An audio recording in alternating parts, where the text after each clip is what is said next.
தமிழக முதல்வர்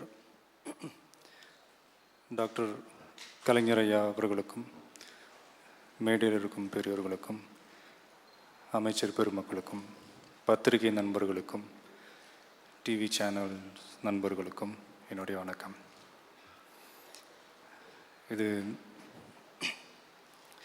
ரொம்ப அருமையான ஒரு டைட்டில், கனிமொழி. சிவா அவர்கள் இப்போ இந்த படத்துக்கு இந்த டைட்டில் வச்சுருக்காங்க. ஆனால் கலைஞர் ஐயா அவர்கள் 30 வருஷத்துக்கு முன்னாடியே அவருடைய மகளுக்கு இந்த பேர் வச்சுருக்காங்க, கனிமொழின்னு. இந்த பேர் மட்டும் இல்லை, அவங்க குடும்பத்தில் இருக்கிற நிறையா பேர்கள், உதயநிதி, தயாநிதி, அருள்நிதி, தமிழ் அரசு, கனிமொழி, இந்த மாதிரி பேர்கள் கேட்கும் போதே இதெல்லாம் படத்துக்கு டைட்டிலாக வைக்கணும்னு எனக்கு தோணும். அந்தளவுக்கு ரொம்ப பவர்ஃபுல்லான பேர்கள், அந்த மாதிரி ரொம்ப அழகான டைட்டில் இந்த கனிமொழி.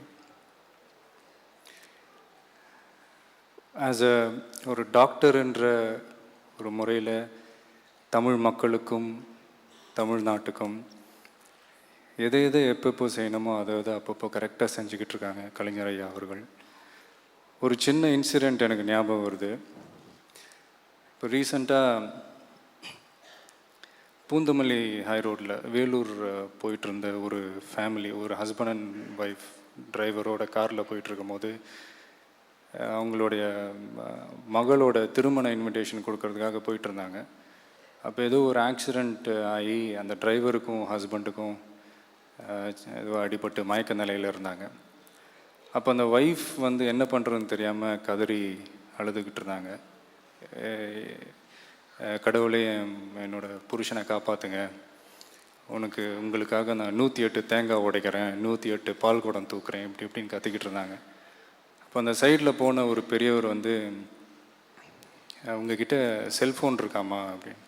இப்போ மயங்கியிருந்த அவங்களோட ஹஸ்பண்டோட பாக்கெட்லேருந்து அந்த செல்ஃபோன் எடுத்து கொடுத்து, நீங்கள் 108 தேங்காய்லாம் உடைக்க வேணாம், 108 பால் குடம்லாம் தூக்க வேணாம், நீங்கள் 108க்கு ஃபோன் பண்ணுங்க அப்படின்னு சொல்லி 10 நிமிஷத்தில் ஆம்புலன்ஸ் இந்த கலைஞர் காப்பீட்டு திட்டம் மூலயமா அந்த family, husband and wife and driver எல்லாருமே சிகிச்சை பெற்று இன்றைக்கி சந்தோஷமாக இருக்கிறாங்க.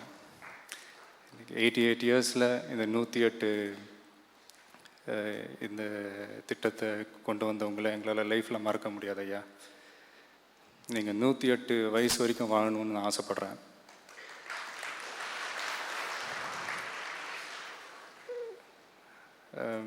இந்தியாவிலேயே பரம்பரையாக பேர் சொல்லக்கூடிய ஒரு குடும்பம்னா அது ஜவஹர்லால் நேரு அவர்களுடைய குடும்பம்.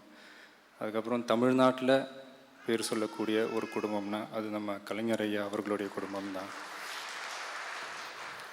இந்த ஃபங்க்ஷனுக்கு நான் அவங்க வெளியிட நான் வாங்கினதில் நான் ரொம்ப பெருமையாக நினைக்கிறேன், ரொம்ப சந்தோஷமாக நினைக்கிறேன்.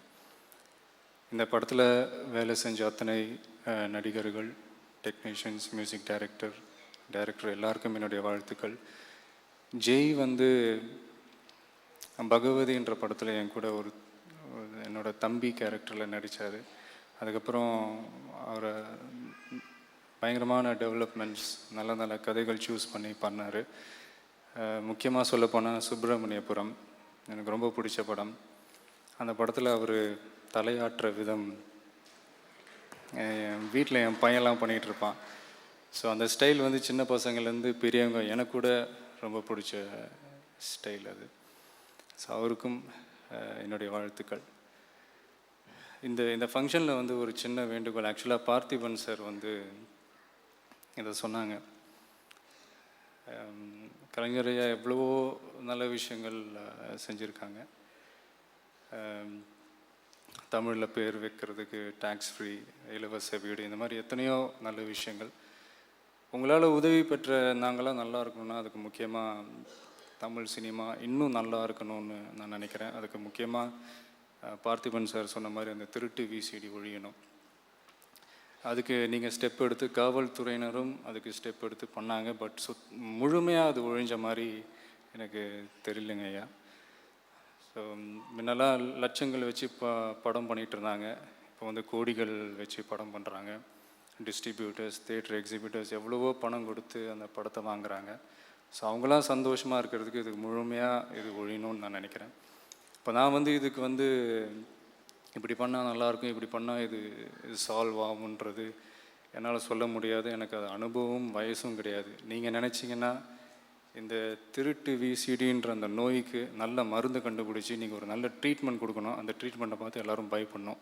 இதை நான் எனக்காக மட்டும் பேசலை, தமிழ் சினிமாவில் இருக்கிற அத்தனை நடிகர்கள், ப்ரொடியூசர்ஸ், டைரக்டர்ஸ் இவங்க எல்லாருக்காகவும் கேட்குறேன். தேங்க்ஸ்.